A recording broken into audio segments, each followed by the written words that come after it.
It's a shame that they don't come to Adelaide anymore, though. Eternal. Mm. Yeah. Adelaide just didn't support them, man. They're a one-show city.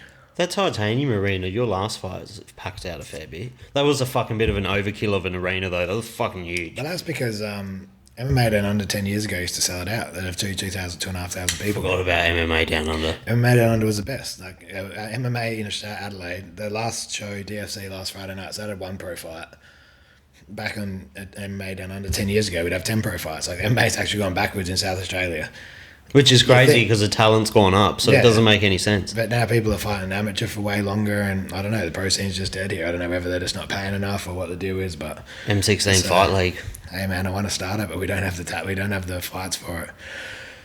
DFC wasn't a bad card, but Element put on a fight show the one before, and unfortunately even our gym, we just didn't really have anyone available, and they only managed to get like 4 or 5 MMA fights on their show, and they had to do the combat jiu-jitsu and that. For me to start MMA show, I want to make sure that I can put on like 10 to 12 quality fights. Because the Open does pretty fucking well. The M16 Open's done good shit for jiu-jitsu in Adelaide. Yeah, and we're going to bring that back too. Same thing, we don't have heaps of support for that. There's a couple of gyms in Adelaide that are stuck in their ways from fucking 1996 and still think Hickson Gracie's the greatest fighter on the planet, you know. People just don't want to change with the times, you know.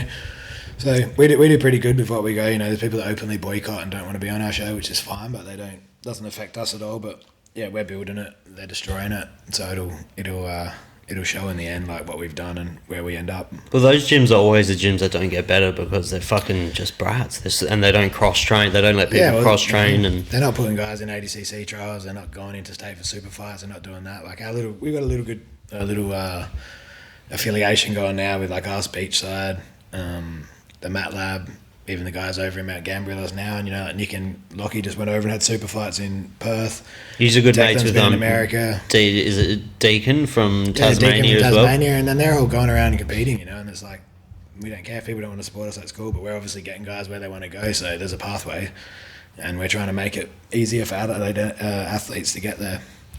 So yeah, we'll keep doing our shows, do what we can. MMA will be a little way off though. Until I can guarantee I can get a decent stacked card, we won't do it. But the jiu-jitsu, we'll keep pumping that out for sure. Yeah, we got some big ideas for the jiu-jitsu next year that I think is gonna make Adelaide jiu-jitsu stand up again, like against the rest of the country. To do with the Open. We got some big matches in the plans, a couple of different ways to run it, some nighttime shows, some new venues and things like that. That we'll look at next year that should really put jiu-jitsu in the spotlight. Australian jiu-jitsu is fucking good at the moment too, so it's weird that we don't have like promotions. And we've got a pretty good relationship with most people. We haven't really had anyone come over and not want to come back, you know. Like we've got, I think all of our belts are interstate at the moment. I think Ali's our 66 kilo champ from Sydney. Devon's our 88 kilo champ from Queensland. He's 77 champ, sorry. There is no 88 because Declan couldn't even cut off his leg to make 88 anymore. Declan, 88 kilo Declan. Did Declan used to make 88 kilos? Yeah, he struggled a little bit. That's what he did the last trials at now, was he's 99. I think Jacob Myers is under 99, and above 100 is Tito. And we'd love to get Tito back, so he's a legend. Everyone loves Tito. He's a good way to watch. So yeah, all of our belts are from interstaters, so we bring plenty of guys over. We just need to build some talent here to be able to have matches with them. And in between all of this, you got to fit in time for the Raz Hour podcast. It's coming, man. We got some good content just from this weekend. We've already planned it. It's going to be a good one. So all we're waiting for right now is one more fucking mic to rock up. We got everything else set, and then we're going to sit down next weekend, have a quick chat. You and Adam Jones.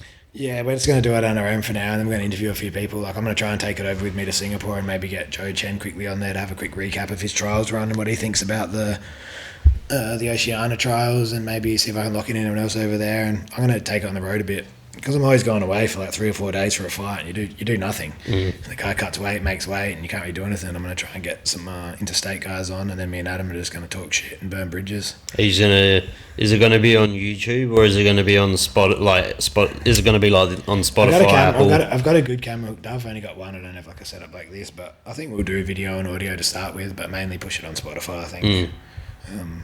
You're going to smash it. People would want to listen to you and Adam shit on each other for an hour. We got some pretty funny questions. For the first one, we're just going to talk a bit of shit and answer some questions. We got some good questions in there. You would know, you sent a few in. that one's probably going to be fucking 25 minutes of the podcast. Me and Adam fighting over who we think's going to walk out of that room not limping, so that'll be good. No, that will be good. Fucking Adam has a face for radio though. Yeah, I'll be telling him that heaps. He only fucking lives like Just one straight 10 over. seconds away, and there was a thunderstorm the other night. A trampoline ploughed through his fucking Yeah, fence. and when he sent it to me, I was like, oh, that happens all the time. Then he showed me, and it's like it knocked the whole fence down. It wasn't like, it didn't just move into the fence. It literally took the whole thing down. We didn't get any wind at home. I couldn't fathom it. I'm like, wow, that really got you guys good. That's like my mum. She lives in Woodcroft, and she's like, "What fucking easy?" Where Yeah. I was, those white suburbs. This is the This is the Bronx. This is the fucking The hood. hood, more we got it. So the Raz Hour. When can we expect that? Oh, literally, I said I've got everything hooked up. You kind of gave me the rundown of what I needed to do. I just need the second mic. For some reason, all the gear came and the second mic never rocked up. And I've hit them up and like, yeah, we'll send it tomorrow. And it's been a while now. So once that gets here, I'll set it all up. And, I used to have a fucking mic. I used to have this thing called a Blue Yeti mic that I used to play PlayStation with, and that was sick for two people. Oh, you could both use it. Yeah, it's like it looks like a little, like a fucking massive pill, and it's like a fucking oval shape, and you just put it there, and it has a mode where it picks up two voices and shit. Oh, yeah. Yeah, so we won't do it quite to this level. We're not going to do all This is fucking amateur level too. It's still a lot more than some people. Like, Nick Hughes does a wicked job on his, man. He just audio he just only, uses eh? the phone. Yeah, Yeah. he just puts the phone in the middle of the table on this app. He sent it to me. It's like, and he's a good man. The sound sounds pretty good, so. Yeah, we'll just pump out a few. We got a lot of things before the end of the year. We got a couple of things we want to talk about. We'll obviously do one next week talking about the upcoming trials and what's been happening. It's going to be a lot of like recapping what's happening around Australia. Maybe we'll do a few like McDojo call-outs. We've had a few people write in about like some topics that are ruffle some feathers, and that's about what it's about, to be honest. People have got away with talking shit and doing shit for so long. That's the thing in fucking with jiu-jitsu. The community's like really fucking sensitive, eh? It is, but we're also in a sport where if you fucking have a problem with someone, you can have a match with them. Yeah. Like, oh, Sav, your jiu-jitsu sucks. All right, let's have a match and prove it. Yeah. Okay, but then instead of that, they're like, But then they nah, that protect guy it. sucks, and then they don't compete. It's like, well, show me, man. Like, we're in one, like, you're in the one sport where some fighters like argue at weigh-ins, and it's like, you're literally going to fight tomorrow.